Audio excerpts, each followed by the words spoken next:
Welcome. Let's talk about how to improve in martial arts and embrace the suck. So we are going to talk about how to embrace the grind, about the good and the bad thing of martial arts, the worst and the best about improving in martial arts, setting goals, enjoying the small steps, saddling the horse from the back, and the 4-step system of progressing in martial arts. So if you just started martial arts or if you've reached a plateau, you know it's very hard. You've probably started yesterday and you're like, this is really hard. How am I ever going to become as good? Or maybe you've trained for a while and you're like, man, I'm just simply not improving. So how do we stay motivated, focused and disciplined in the martial arts? First, we will talk about the best and worst thing in martial arts.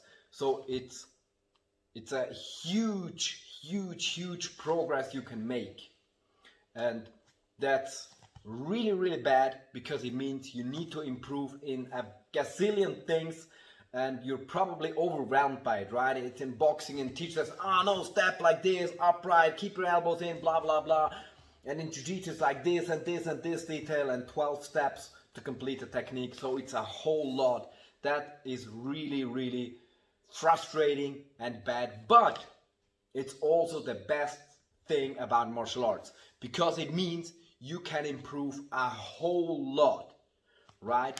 With time, you will see that if you start to learn boxing, you'll see that even world-class boxers make mistakes. Even they do the same mistakes as you probably do, lowering the hands, blah blah blah, whatever, and in jiu-jitsu as well. World-class fighters make mistakes, that's why they lose, that's why they get hit. Mistakes happen, so it means you have a huge potential of improvement. That's the best thing of martial arts, keep it in mind, okay? You have to embrace the grind, which means that it will be hard, okay? And some days you will not be motivated. You have to embrace that. You have to say goodbye to the notion that you come to training if you feel fit today. That's not how that works. That's not how any of that works. We go to training to improve.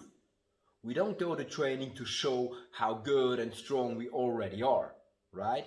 We go there to become better. And the day that we feel worst is one of the best days to improve. If you're usually strong and today you're weak, that means today you will improve your technique.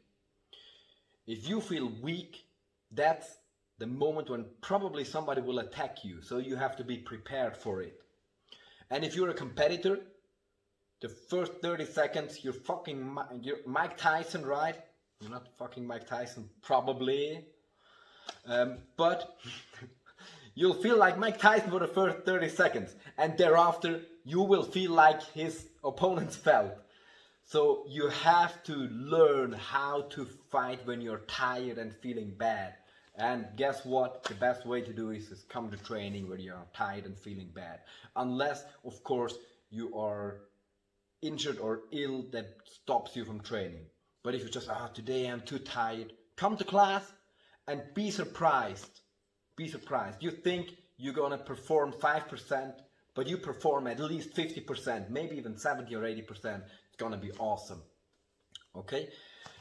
Set goals and have big and small goals. If your goal is to become a black belt or a world champion or the best martial artist of all times or whatever, or to beat your coach and blah blah blah, and that goal seems so far out of reach that you will not feel your progress. So you have to make smaller steps, small increments. Before the black belt, maybe make yellow belt or blue belt, or before beating your coach, maybe try to hit him once. Before becoming the best ever, become better than you were yesterday. Things like that. Set small goals. Set achievable goals step by step. And you have to enjoy the small steps. That's really important. So I'm gonna give you an example, and it's called settling from the back.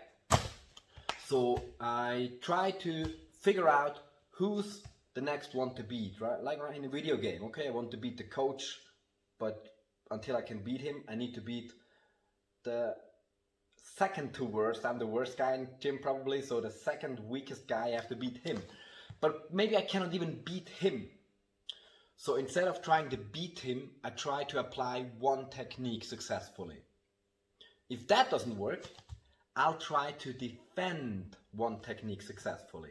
Maybe I'm always getting tapped out with a specific movement, so I'll just wait for my attacker to go for the armbar and I'll just defend it. And then he taps me out with the armbar, and with the armbar on the other side, or Americano, or whatever, don't mind. I defended one step, next time I'm gonna defend 2 steps, 3 steps, 4 steps, then I'm gonna attack. Awesome.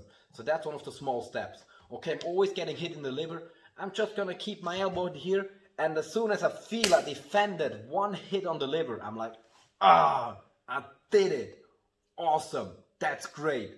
One step forward. Okay? Even if 30 seconds later I get hit on the liver again, I don't mind. I defended it once, I'm gonna defend it twice. Okay?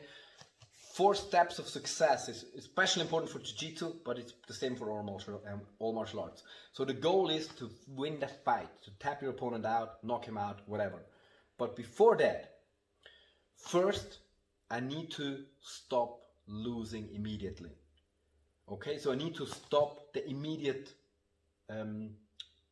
loss, the immediate tap out. So if I do not get tapped out, or I do not get knocked out, the next thing is I want to get out. I do not want to be in the bad situation.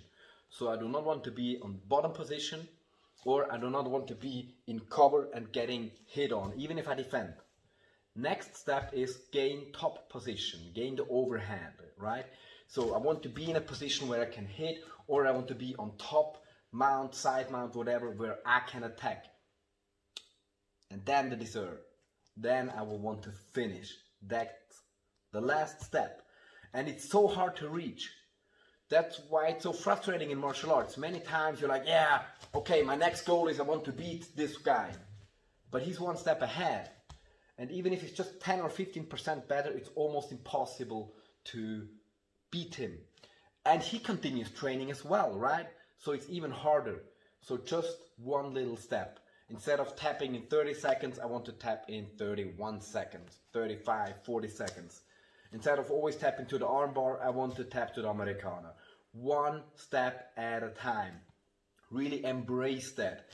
When I'm trying to do 20 push-ups and I cannot do them, man, that means I'm pushing myself to the limits. That's awesome. That's great. Welcome it. Welcome that grind. Welcome if I can push myself so far that I cannot continue. It's your limit, or it's my limit in my case.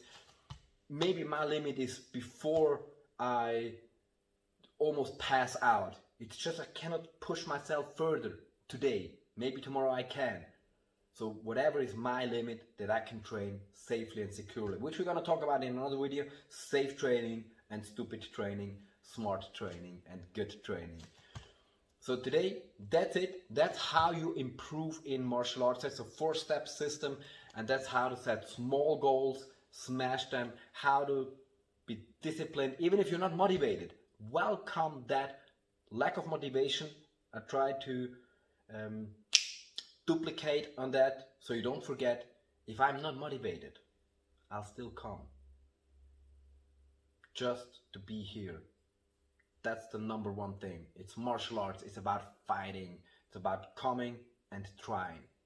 And I really hope that helps you. That helps you to welcome the grind, and that helps you to feel how you improve with those mini steps, those baby steps, until one day you will reach your far goal. You'll become a black belt. You'll become a world champion. You'll become the best ever, better than your coach.